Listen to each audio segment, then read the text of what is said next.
সুপ্রিয় দর্শক আসসালামু আলাইকুম, কেমন আছেন আপনারা? নিশ্চয়ই ভালো আছেন। আজকের ভিডিওতে আপনাদের সবাইকে স্বাগত জানাচ্ছি। আজকে আমি আপনাদের সাথে খুবই গুরুত্বপূর্ণ একটা টপিক নিয়ে আলোচনা করব। প্রতিটি গর্ভবতীর এই টপিকটা জেনে রাখাটা খুব প্রয়োজন। গর্ভাবস্থায় ঘুমানোর সঠিক পদ্ধতি ও নিরাপদ পদ্ধতি এবং সেই সাথে যেভাবে ঘুমালে আপনার বাচ্চা ভালো অক্সিজেন পাবে সেটাই আজকে আলোচনা করব। তাহলে চলুন মূল ভিডিওতে যাওয়া যাক। বাই দ্য ওয়ে, মূল ভিডিওতে যাওয়ার আগে একটা কথা বলি, আমি আমার চ্যানেলে pregnancy related, specially normal delivery related অনেক ইম্পর্ট্যান্ট তথ্য ভিডিও আকারে শেয়ার করে থাকি। এই তথ্যগুলো আমার পার্সোনাল এক্সপেরিয়েন্স ও আমার ডক্টরের সাজেশন থেকে নেওয়া। তাই আমার চ্যানেলটিকে যদি একবার আপনারা ভিজিট করেন তাহলে আপনারা আপনাদের প্রশ্নাতীত মনের অনেক প্রশ্নের উত্তর পেয়ে যেতে পারেন। আমন্ত্রণ জানাবো আমার চ্যানেলটিকে একবার ভিজিট করে দেখার জন্য। এবারে চলুন মূল আলোচনায় যাওয়া যাক। আমি শুরুতেই বলেছি আজকে আলোচনা করব গর্ভাবস্থায় ঘুমানোর সঠিক ও নিরাপদ পদ্ধতি এবং যেভাবে ঘুমালে আপনার বাচ্চা ভালো অক্সিজেন পাবে সেটা নিয়ে। দেখুন, গর্ভাবস্থার পূর্বে আপনি যে কোনো পজিশানে ঘুমাতে পারেন, বাম কাত হয়ে, ডান কাত হয়ে, চিত হয়ে, উপর হয়ে, যেভাবে ইচ্ছা আপনি সেভাবে ঘুমোতে পারেন। কিন্তু যখনই আপনি কনসিভ করবেন তখনই কিন্তু আপনার ঘুমের প্যাটার্নটাও চেঞ্জ করতে হবে। আপনি এখন আর যেন তেনভাবে ঘুমালে চলবে না, কেননা আপনার ভেতরে আপনার এখন বাচ্চা ধীরে ধীরে বড় হচ্ছে, প্রতিদিন যাচ্ছে, সে একটা একটা করে তার স্টেপ আগাচ্ছে, সে আস্তে আস্তে সামনের দিকে আগাচ্ছে। যার ফলশ্রুতিতে আপনাকে এমন একটা পদ্ধতিতে ঘুমাতে হবে বা একটা নিরাপদ পদ্ধতিতে ঘুমাতে হবে যেখানে বাচ্চা ভালো থাকবে, সুস্থ থাকবে, ভালো অক্সিজেন পাবে। অনেক বাচ্চা মায়ের গর্ভে কিন্তু অক্সিজেনের অভাবে মারা যায়। আর এর একটা অন্যতম কারণ হচ্ছে মায়েদের ঘুমানোর বেঠিক পদ্ধতির কারণে।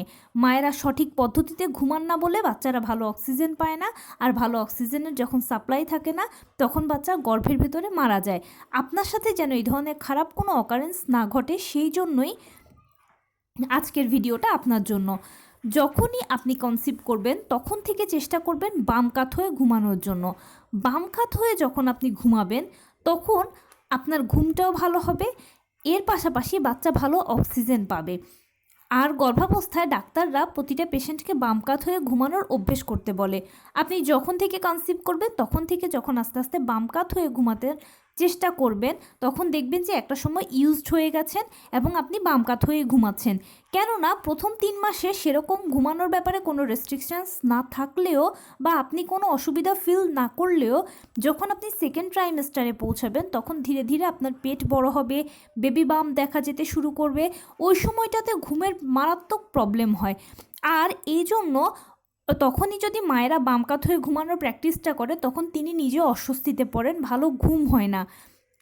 গর্ভাবস্থায় একজন গর্ভবতী মাকে দৈনিক 8 থেকে 9 ঘন্টা ঘুমাতে হয়।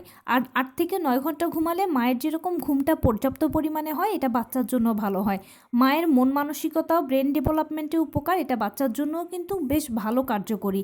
সেই জন্য ঘুমের যেন আপনার ব্যাঘাত না ঘটে তাই প্রথম থেকেই চেষ্টা করবেন বাম কাত হয়ে ঘুমানোর জন্য।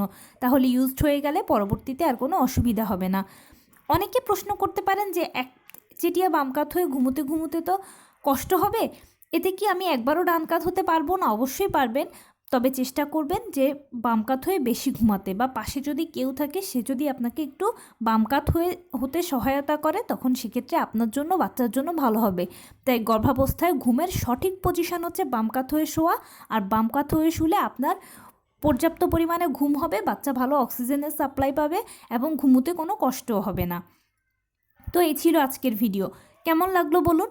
যদি ভালো লেগে থাকে ও হেল্পফুল হয়ে থাকে তাহলে প্লিজ লাইক, কমেন্ট, শেয়ার করতে একদম ভুলবেন না। আর সেই সাথে আমার চ্যানেলটিকে সাবস্ক্রাইব করার বিনীত অনুরোধ রইল। পাশে থাকা বেল আইকনটি ক্লিক করে দেবেন যেন আমি ভিডিও আপলোড করার সাথে সাথে আপনারা নোটিফিকেশান পেয়ে যান। যদি কোনো প্রশ্ন থাকে কমেন্টসে জানাবেন, আমি রিপ্লাই দেব। প্লাস যদি কোনো পরামর্শ থাকে যে কোন বিষয়ের উপরে ভিডিও বানালে আপনারা উপকৃত হবেন সেটাও জানাবেন। আমি আপনাদের পছন্দের সর্বোচ্চ প্রায়োরিটি দেব। ভালো থাকবেন, সুস্থ থাকবেন। আসসালামু আলাইকুম।